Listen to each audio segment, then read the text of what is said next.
وما یلقاها الا الذین صبروا، یہ کام صرف وہی لوگ کر سکتے ہیں جن کو اللہ نے صبر عطا کی ہے. وما یلقاها الا ذو حظ عظیم، اور یہ کام وہی کر سکتے ہیں جو بڑے نصیبے والے ہیں، جو بڑی شان اور شوکت والے ہیں. یہ عام انسان یہ کام نہیں کر سکتا.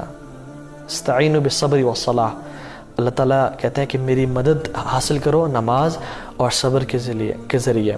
صبر بہت بڑی چیز ہے، اور یہ کام بھی صرف صبر والے کر سکتے ہیں جن کا ایموشنل انٹیلیجنس بہت اچھی ہے، جن کو اپنے آپ پہ قابو ہے. always be moderate in love and hate، because جس سے آپ نفرت کرتے ہیں ہو سکتا ہے کل کو وہ آپ کا دوست بن جائے.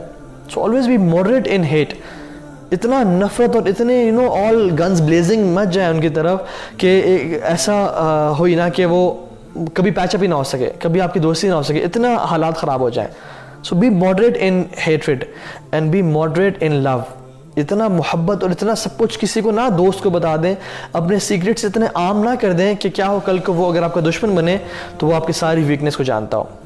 ایک مسلمان اعتدال والا ہوتا ہے، ماڈریٹ ہوتا ہے، اور برائی کو نیکی سے دور کرنے پہ ایک عجیب سبحان اللہ واقعہ یاد آ گیا. امام احمد بن حنبل رحمہ اللہ، جن کو امام اہل السنت والجماعہ کہا جاتا ہے، اہل السنت والجماعہ کے جو امام ہیں، اللہ اکبر، وہ بڑے فتنے سے گزرے اپنی جوانی میں. فتنہ خلق قرآن کھڑا ہوا جس میں لوگ کہنے شروع ہو گئے، لوگ علماء، امیر، خلیفہ سب کہہ رہے تھے کہ قرآن اللہ کی مخلوق ہے، اللہ کا کلام نہیں ہے. امام احمد بن حنبل کو اللہ تعالیٰ نے استقامت دی اور کھڑا کی اور کہا کہ نہیں، قرآن مخلوق نہیں ہے، کیونکہ مخلوق تو اللہ تعالیٰ کی فنا ہو سکتی ہے، تبدیل کی جا سکتی ہے، لیکن اللہ کا کلام ہے قرآن. اور اس کی وجہ سے امام احمد بن حنبل رحمہ اللہ کو بہت مارا گیا، ٹارچر کیا گیا، حتیٰ کہ ایسی وپس کے ساتھ ٹارچر کیا گیا کہ اگر وہ وپس اونٹوں کو بھی اور ہاتھیوں کو ماری جاتی وہ اپنی جگہ کو چھوڑ کے بھاگ پڑتے. لیکن امام احمد بن حنبل رحمہ اللہ ہی اسٹوڈ فرم، حتیٰ کہ اللہ تعالیٰ نے ان کو استقامت دی. اور ایک ٹائم آیا کہ جب واقعتاً ان کا جو موقف تھا وہ پوری امت میں راجع ہو گیا، اور پوری امت نے ان کو ایکسیپٹ کر لیا، اور پھر ان کا دور دارہ ہو گیا امت میں. اور ہر وہ شخص جنہوں نے ان کے بارے میں غیبت کی ہوتی، ان کے بارے میں ان کو وپس مارے ہوتے، ان پہ ظلم کیا ہوتا، وہ شخص ان کے پاس آ رہا تھا اور معافی مانگ رہا تھا. تو جو شخص معافی مانگتا آتا، امام احمد بن حنبل رحمہ اللہ کہتے تمہیں معاف کیا، جاؤ، تمہیں معاف کیا. تو ان کے جو بیٹے تھے وہ کہتے ہیں کہ بابا آپ ہر شخص کو معاف کرتے جا رہے ہیں، اسے کیا وجہ؟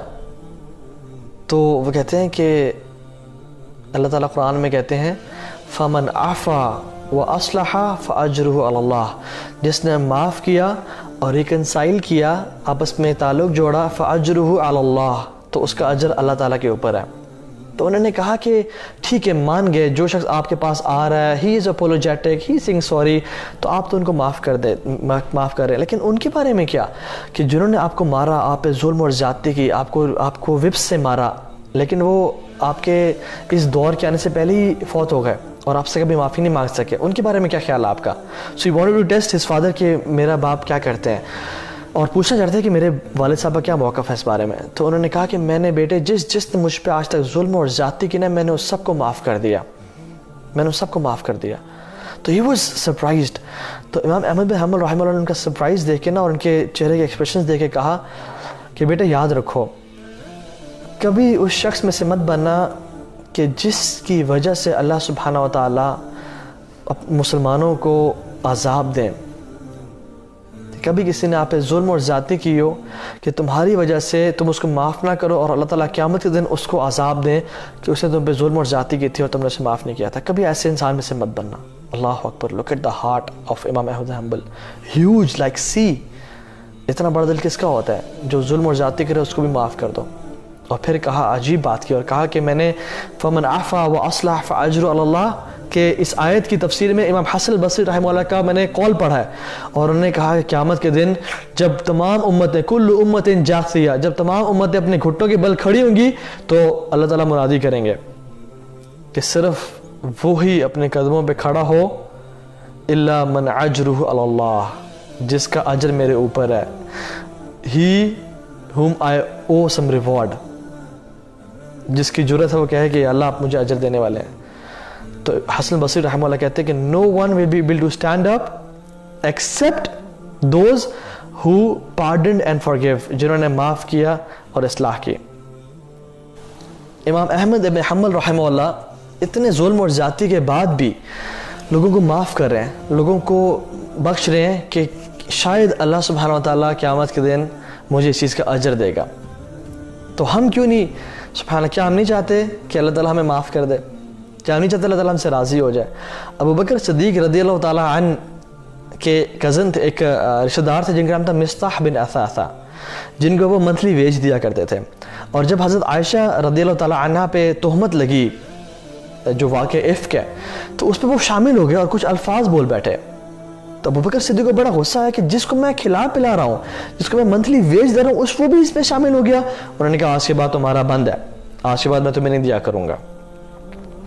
تو قرآن کی آیات نازل ہو گئیں, الا تحبون ان یغفر اللہ لکم, کہ کیا تم چاہتے نہیں ہو کہ تمہیں اللہ تعالیٰ بھی معاف کر دے؟ تو ابو بکر صدیق رونے شروع ہو گئے اور کہا کہ بلا یا رب ہم چاہتے ہیں کہ آپ ہمیں معاف کر دیں. اور مصطح بن اثاثہ کو بلایا اور واپس ان کا خرچ جو ان کا منتھلی ویج تھا وہ جاری کر دیا. اسفحوا یصفحوا لکم, تم لوگوں کو معاف کرو, اللہ سبحانہ وتعالیٰ تمہیں معاف کریں گے, اللہ سبحانہ وتعالیٰ تمہیں بخش دیں گے. تو یہ ہے صلہ رحمی, جو توڑے اس سے جوڑو. اسی طرح سے اسی کو دیکھتے ہوئے ہم آگے چلتے ہیں. ایک دعا پڑھ لیتے ہیں اس بارے میں کہ جو شخص یہ دعا پڑھ لیتا ہے نا, وہ شخص ظلم کرنے سے بھی بچ جاتا ہے اور اس چیز سے بھی بچ جاتا ہے کہ اس پہ ظلم کیا جائے. اور وہ دعا کیا ہے؟ اللہم انی اعوذ بک من الکفر والفقر, یا اللہ میں تیری پناہ میں آتا ہوں کفر سے اور فقیری سے.